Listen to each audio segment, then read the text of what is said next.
வணக்கம்ங்க. நம்மளுடைய law of அட்ராக்ஷன்ல இன்னைக்கு என்ன ரெமெடி பார்க்க போறோம் அப்படின்னு பார்த்தீங்கன்னா, 369 மெத்தட்.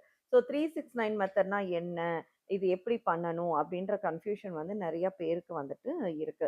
ஸோ இந்த பிரபஞ்சத்தோடைய இந்த ரெமெடீஸ்ல பார்த்தீங்கன்னா, ஏகப்பட்ட ரெமெடீஸ் வந்து இருக்கு. 100 அண்ட் பிளஸ் மேல வந்து ரெமெடீஸ் இருக்கு. ஸோ அதுல ஒரு இம்பார்ட்டன்ட்டான ரெமெடி தான் இந்த 369 மெத்தட். ஸோ 369னா என்ன அப்படின்னு பார்த்தீங்கன்னா, இதுல நெறைய பேர் நெறைய விஷயங்கள் வந்து சொல்லிட்டு இருக்காங்க. ஸோ நான் வந்து நம்மளுடைய மெத்தட் வந்து என்ன அப்படின்னு பார்த்தீங்கன்னா, உங்களுக்கு என்ன வந்து விஷ் வேணும்? இப்போ உங்களுக்கு வேலை வேணுமா? கல்யாணம் நடக்கணுமா? இல்ல பர்ட்டிகுலர் பெர்சன் வந்து வேணுமா? நியாயமான முறையில. அண்ட் வந்து உங்களுக்கு வந்துட்டு அடுத்த லெவல் நீங்க வந்து உங்களுடைய ஜாப்ல போணுமா?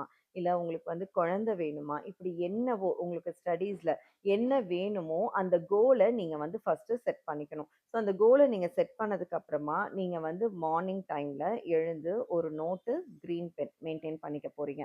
ஸோ அதுல வந்துட்டு நீங்க என்ன பண்ண போறீங்கன்னா, 3 தடவ அதுல நீங்க என்ன பண்ண போறீங்கன்னா, 3 தடவ உங்களுக்கு என்ன தேவையோ, அது உங்களுக்கு கிடைச்ச மாதிரி நீங்க விசுவலைசேஷன் பண்ணிட்டு, யூனிவர்ஸ்க்கு தேங்க் பண்ணி, நீங்க வந்து தேங்க் யூ சொல்லி, நீங்க வந்துட்டு அந்த விஷயத்த எழுத போறீங்க.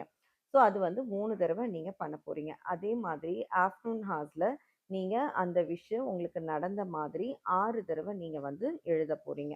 ஸோ அடுத்தது பார்த்தீங்கன்னா, நைட் உங்களுடைய பெட் டைம்க்கு முன்னாடி 9 டைம்ஸ் அந்த விஷ் வந்து நடந்த மாதிரி நீங்க விசுவலைசேஷன் பண்ணி எழுத போறீங்க. ஸோ இந்த மாதிரி நீங்க பண்ணும்போது, ஒரு குறிப்பிட்ட நாட்கள்ல அது வந்து 5 டேஸா இருக்கலாம், 7 டேஸா இருக்கலாம், சிலருக்கு மிராக்கிள் மாரி 2 டேஸ்ல கூட நடக்கலாம். ஸோ உங்களுடைய எண்ணங்கள் எந்த அளவுக்கு ஸ்ட்ராங்கா இருக்கோ, நீங்க எந்த அளவுக்கு ரொம்ப வந்து பவர்ஃபுல்லான சோலா மாறுறீங்களோ, அந்த நேரத்துல என்ன ஆகும்னா, நீங்க வந்து மனசுல மேனிஃபெஸ்ட் கூட பண்ண வேண்டாம். நெனச்சாலே போதும், அந்த விஷயம் டக்குன்னு நடக்கும். நம்ம நெறைய பேர் சொல்லுவோம் இல்லையா? "இப்பதான் நான் உங்கள நெனச்சேன். நீங்க கால் பண்ணிட்டீங்க" அப்படின்னு சொல்லிட்டு.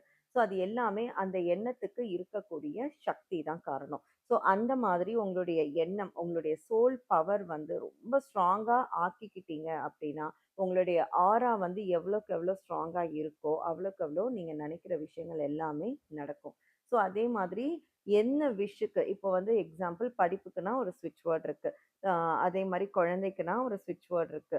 அண்ட் இது மாரி ஒவ்வொன்னுத்துக்கும் ஒவ்வொரு ஸ்விட்ச் வேர்ட் இருக்கு. ப்ராஸ்பெரிட்டிக்கு ஒரு ஸ்விட்ச் வேர்ட் நம்பர்ஸ் இருக்கு. நீங்க அந்த நம்பர கூட இந்த 369 மெத்தட்ல நீங்க எழுதி விசுவலைசேஷன் பண்ணி மேனிஃபெஸ்ட் பண்ணலாம்.